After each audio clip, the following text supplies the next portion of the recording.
है, कोई मजदूर है, कोई इमाम है, कोई खतीब है, बस अपने अपनी जिम्मेदारियों पे लोग लगे। मगर बता कायनात में कोई सैयदा आमीना के लाल के जैसा हो तो लाके दिखाओ। और जानते हो जिनसे मेरे नबी ने निकाह किया पहला, उस खातून को हजरत खदीजतुल कुबरा कहा जाता है। क्या कहा जाता है? हजरत खदीजतुल कुबरा। ये हुजूर की पहली बीवी। हुजूर के साथ 25 साल गुजारे। कितने?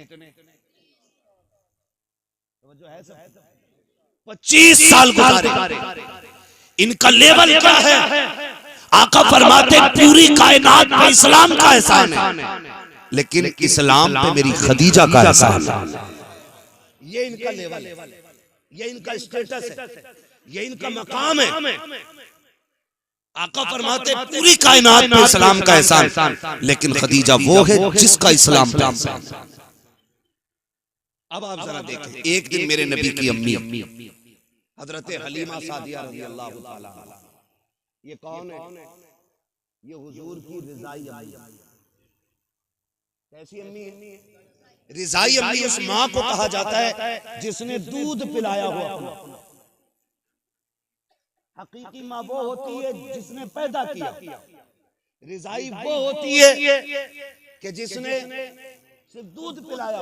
हजरत हलीमा सादिया वो है जिन्होंने दूध पिलाया है। एक दिन इत्तेफाक से सफर करते करते मुस्तफा की चौखट तक आ गई। आकर के बैठी है हजरत खदीजतुल कुबरा रज़ी अल्लाह ताला अन्हा, सामने खड़ी है। आका जो हुक्म दे रखे हैं तोड़ के लाती हैं, ला के दे देती हैं, तोड़ के लाती हैं, जाती हैं, ला करके दे देती हैं। जब तक हजरत हलीमा घर में रखी, हजरत हलीमा जब तक घर में रखी, हजरत खदीजतुल कुबरा बैठी नहीं थी। जब आप हो गई, मेरे नबी ने उम्मुल मोमिनीन हजरत खदीजतुल कुबरा का हाथ पकड़ा और कहा था शरीक हयात एक बात तो बताओ, जब तक मेरी माँ घर में रखी तुम बैठी क्यों नहीं थी, खड़ी क्यों रखी? कहा महबूब वो आपकी माँ है, अगर आपकी माँ है तो मेरी भी माँ है। मैं इस डर से नहीं बैठी थी कहीं वो किसी चीज का हुक्म दे और मुझे उठने में ताखीर हो जाए, मैं इसलिए खड़ी रखी कि जो आपकी माँ बोलती रखे, खदीजा तोड़ के करती रखे। कहा महबूब ये निजाम जमाने को बता रहा है कि जो शोहर की माँ होती है उसी तरह बीवी के लिए वो उसकी भी माँ हुआ। और आज शोहर खुद कह रहा लेटी रहे, तेरे सिर में दर्द है, अम्मा रोटी डाल दिए दो। शोहर नहीं, ये दलाल है। हद हो गई भाई, हद हो। चापलूसी की भी हद हो।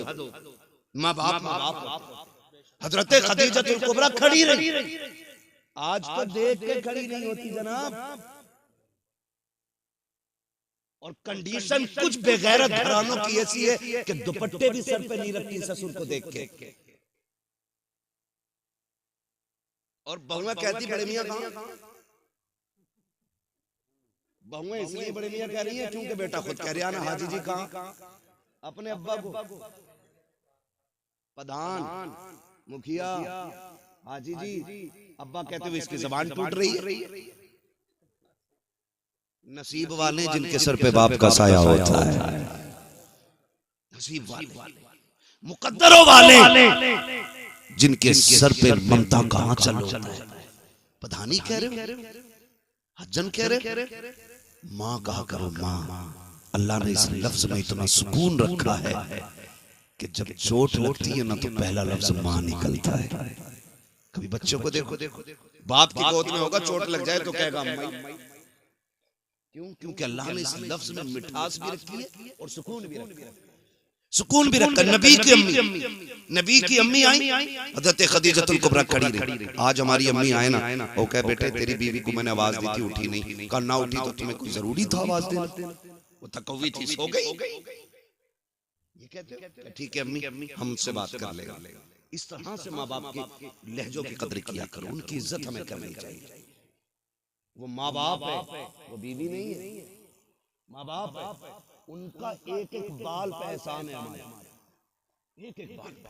अगली बात करने लगा, निज़ाम मुस्तफा घरों में लाइए, फिर देखिए घर कैसे जन्नत लगती है, घर कैसे जन्नत लगती है। आज धीरे धीरे वो तुम्हें माँ बाप से दूर करती है, फिर बहनों से दूर करती है, फिर भाइयों से अलग कर देती है, और फिर जब अपनी पे आती है खुद जूता लेके खड़ी हो जाती है। फिर कहते हो तावीज दे दो मौलाना, बीवी फर्मा बरदार। मरखाना बैल तूने नाथ लिया, एक बीवी कंट्रोल नहीं। अब हमसे कहाँ मुंह बंद हो रहा है भाई, ये मुंह तुझे बंद करना था। तो कंडीशन ये हो जाती है, फिर क्या, फिर तो आ रहा थक के, वो कह रहा पानी लियो जरा, कह रही पी लो, मैं कौन सी ठाली थी सुबह से, तुम्हें क्या लग रहा है मैं खाली बैठी थी। का गुड्डू को नहलाया, बब्बो के कपड़े धोए, पोछा लगाया, फिर साहब किया, शोहर से ज्यादा अपने काम की ना देती है। ये मक्कार औरतों की निशानी होती है, मक्कार बदअमल औरतों की पहचान है। जो फर्माबरदार होती है ना, शोहर की पहली आवाज पे दौड़ जाती है, पहली आवाज। शोहर थक के आया, खुद बीमार होकर पड़ गया। होता क्या है, कभी बाहर ना मोहल्ले में दिन भर घूमेगी, शोहर के आने के टाइम चद्दर ओढ़ के, क्या हुआ कि सिर में आधे में बड़ा दर्द है, आधे में दर्द है तो सर घर सर पे उठा लेती है, पूरे में हो तो क्या करे, करिए कि सर में दर्द। जाओ जाके बेटियों को सबक दो। घर ऐसे नहीं चला, घर ऐसा चला करते हैं, शोहर थक के आए ना, बिस्मिल्लाह पढ़ के उठ, गिलास पानी का लेके बगैर कह जाके खड़ी हो जा। तुझे नहीं पता, जब तू उसे मुस्कुरा के देखेगी, वो तुझे मुस्कुरा के देखेगा, अल्लाह दोनों के सारे गुनाह माफ फरमा देगा, सारे गुनाह बख्श दिए जाते हैं। वो तो निहायत सस्ता सौदा बेच रहे हैं जन्नत का, हम मुफलिस का मोल चुकाएं, अपना हाथ ही खाली, अपना हाथ ही खाली। इतनी आसान भी है जन्नत, लेकिन घर को जहन्नम बना रखा है। अगर कह दिया मेरे लिए ऐसा जोड़ा लाना जैसे अच्छन की बीवी ने पहन रखा था, अगर वो वैसा जोड़ा ना लाया, फेंक देती है, फेंक कह के मैंने अपने बाप के घर कभी ऐसा नहीं पहना। जाओ जाके बेटियों को पढ़ाओ कि बाप के घर जो तूने सोना पहना, चांदी पहना, हीरे जवाहरात पहन लिए, कभी इसका तज़किरा तूने शोहर के घर नहीं करना जा करके। वो तुझे जिस हाल में रखे, तुझे उस हाल में रहना है। तेरी बेटी नबी की बेटी से बड़ी नहीं है, तेरी बेटी मुस्तफा के घर दूल्हा बन के आने वाले, तेरा बेटा अली से बड़ा नहीं है, ज्यादा इतराने की जरूरत नहीं है। मुस्तफा को देखो, जब बेटी का रिश्ता किया था, आका करीम ने कहा था, फातिमा मैंने तेरे रिश्ते का फैसला अली के साथ कर दिया है। खातून जन्नत सैयदा तैयबा ताहिरा आबिदा ज़ाहिदा रक़िया तक़िया नक़िया सैयदा फातिमा ज़हरा आंखों में आंसू भर लाई थी। आका करीम ने कहा था, फातिमा अली से बेहतर ज़मीन पे तेरे लिए मुझे कोई मर्द नजर नहीं आया, इसलिए मैंने तेरे लिए अली का इंतखाब किया है। अली गरीब जरूर है, लेकिन अली नबी का भी प्यारा है, खुदा का भी प्यारा। नारे तकबीर, नारे रिसालत, बस लगे आला हजरत उलमा अहले सुन्नत हजरत अल्लामा मुफ्ती अब्बास रज़ा साहिब मुरादाबादी, नारे हैदरी। शुक्र अल्लाह का, मैं सही बता रहा हूँ, बड़ा सुख है दीन में।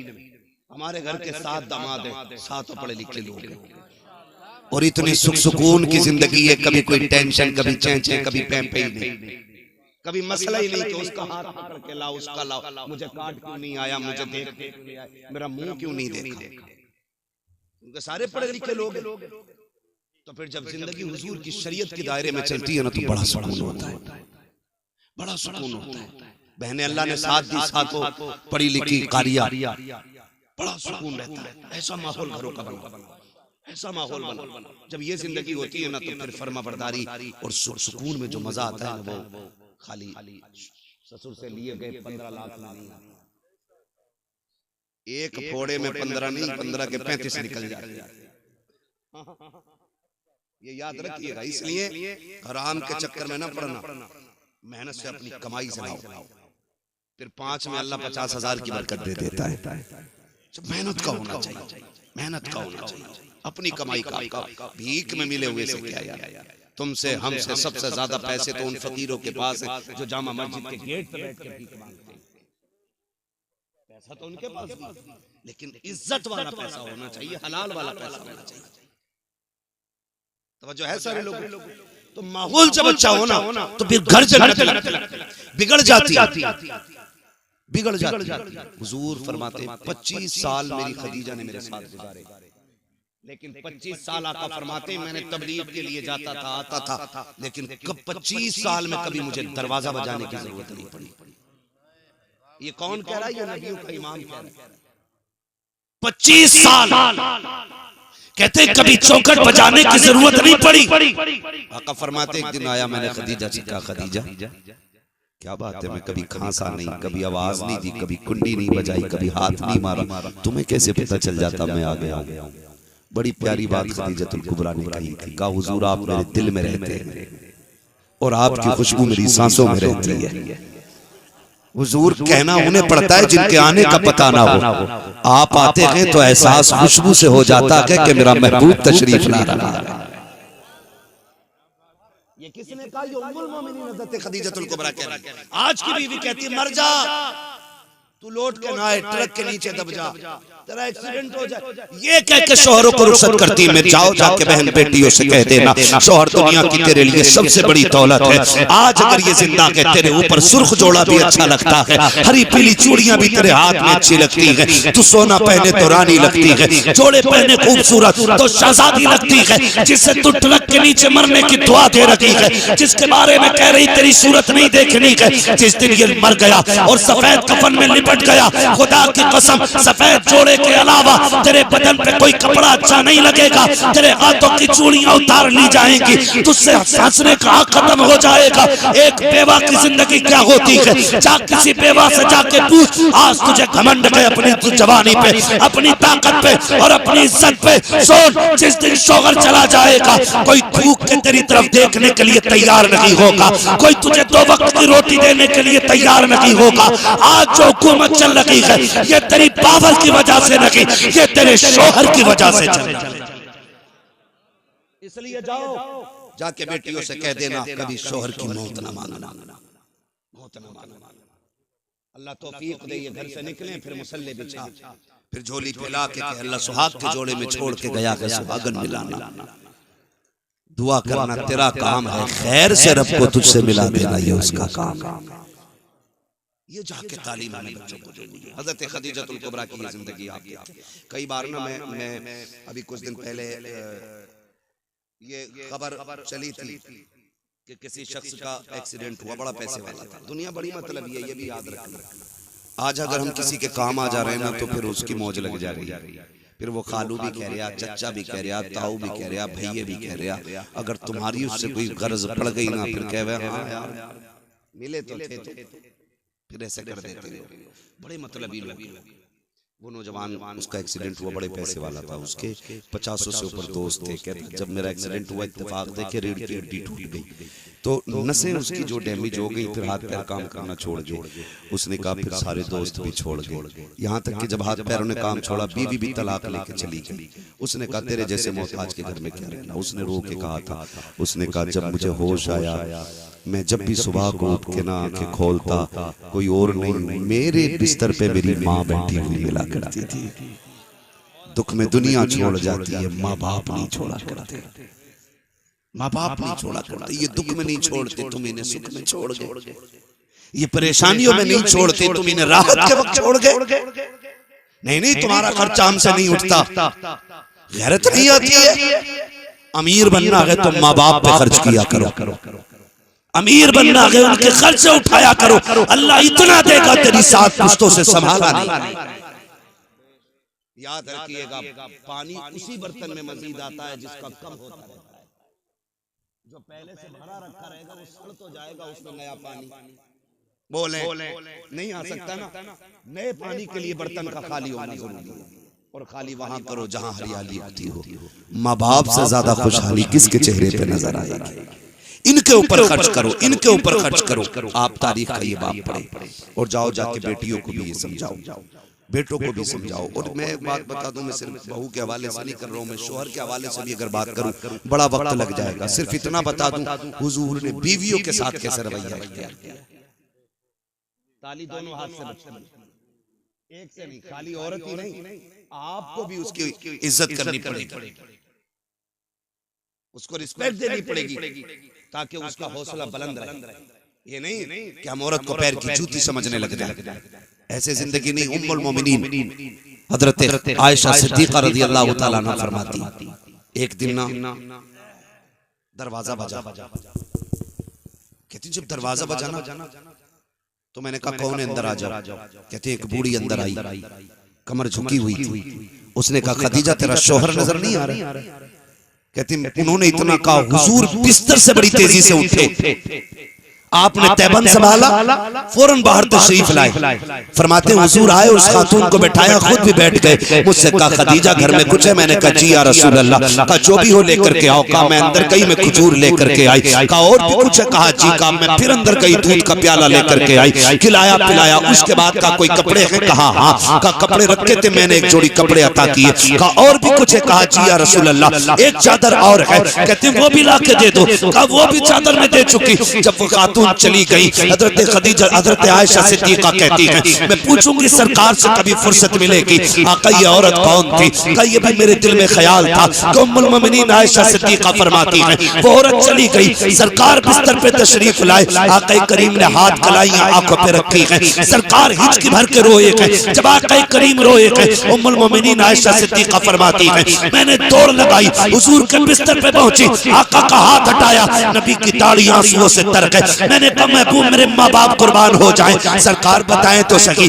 किस चीज ने रुलाया है? आका करीम फरमाते हैं आयशा तुम ये पूछना चाहते थी कि इससे मेरा रिश्ता क्या है? ये औरत कौन थी? आका जी बता दे। आका फरमाते हैं सुनो आयशा ये मेरी खदीजा की सहेली थी, उसके बचपन की सहेली थी। जब वो जिंदा थी तो ये आती थी, खदीजा भी इतना नवाजती थी जितना आज मैंने नवाजा है। आका करीम फरमाते हैं जब ये आई है तो उसके आने से मुझे खदीजा की याद आ गई। आयशा सिद्दीका ने कहा था आका इतना नवाजा आपने किस लिए? आका फरमाते हैं इतना इसलिए दिया है ताकि दुनिया में ये राजी हो जाए, कब्र में मेरी खदीजा की रूह राजी हो।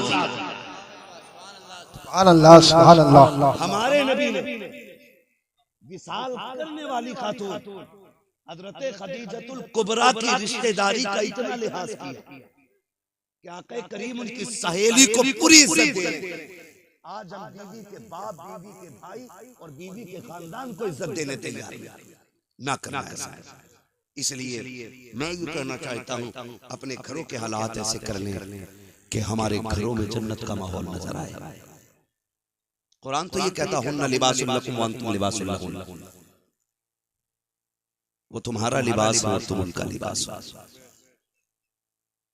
इस अगर लिबास पे तशरीह की जाए तो घंटे लग जाएंगे।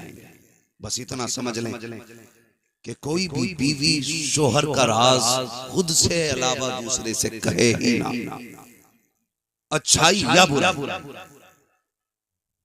और शोहर अपनी बीवी की कोई भी बुराई या ऐब तीसरे से न कहे। घरों में तब आग लगती है जब घर मियां बीवी के झगड़े में कोई तीसरा आदमी एंट्री करता है, चाहे वो लड़के की तरफ से एंट्री हो उसकी या लड़की की तरफ से। फिर वो अच्छा बनने के चक्कर में गले कटवा देता है। इसलिए आपसे मेरी गुजारिश है घरों को जन्नती माहौल में तब्दील करें, जन्नती माहौल में तब्दील करें। हम एक दूसरे का ख्याल रखें, एक दूसरे का ख्याल रखें, वो हमारा रखें हम उनका रखें, फिर देखें अल्लाह घरों में कितना सुकून अता फरमाएगा। आज हाफिज साहब क़िबला ने बेटे के निकाह के मौके पे इस महफिल को इसीलिए रखा था ताकि इस महफिल के जरिए लोगों तक हुजूर का दीन पहुंच जाए, हुजूर का दीन पहुंच जाए। आज के बाद अगर एक औरत अपने शोहर को इज्जत देने लग जाए या एक शोहर अपनी बीवी का हक अदा करने लग जाए तो समझ लेना आपका बुलाना कामयाब है, हमारा आना कामयाब है। अल्लाह हमें हुजूर के दीन पे अमल की तौफीक अता फरमाए। 1 घंटा हो चुका है, वक्त भी काफी है, कल वलीमा भी आप लोगों को खाना है ना, फिर सोना भी है थोड़ी देर, और अभी हमारे जो नात खां रह गए उनको भी आपको सुनना है। खुदा सलाम। सलामी बड़े नाराज लग रहे हो आप। नहीं तो देखो 1:45 बज गए, समझ रहे मेरी बात? अल्लाह तौफीक दे, बस इतना वादा करेंगे इंशाअल्लाह डीजे नहीं बजाएंगे। ये पीछे वाले क्यों नहीं कर भाई, कर लो वादा, अगर मन में हो तो, ना हो तो फिर तुम्हारी मर्जी, जिसका मन चाहे वो बात करे। डीजे तो नहीं बजवाएंगे इंशाअल्लाह, बिल्कुल बंद किया जाए, वरना हम जिस कंडीशन में आज चल रहे हैं ना, काबिल रहम है हम लोग, काबिल रहम। सारे दुश्मन ताकतें आज हमारे पीछे लगी, सारी दुश्मन ताकत है। तुम्हें क्या बताऊं, मेरी करवट में पिपलसाना है, ईद नहीं गुजरी है, 2 नुमाइशें लगी और सारी लड़कियां उसमें जा रही। हमारी बेगैरती की इंतहा हो गई।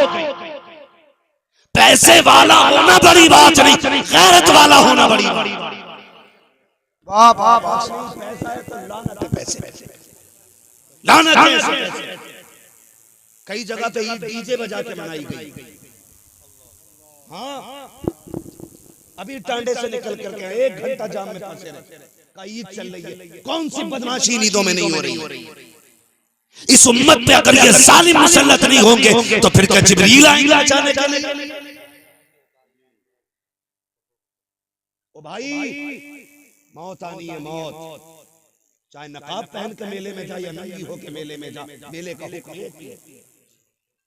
मैं तो एक बात जानता हूं, अगर इस्लाम औरत को मस्जिद में जाने की इजाजत नहीं देता है तो मेले में जाने की ये बाप होता कौन है जो इजाजत दे रहा है? अगर उसे जाने की इजाजत होती भीड़ में तो पहले इस्लाम ये कहता ना, चल जुमा पढ़ लेकर।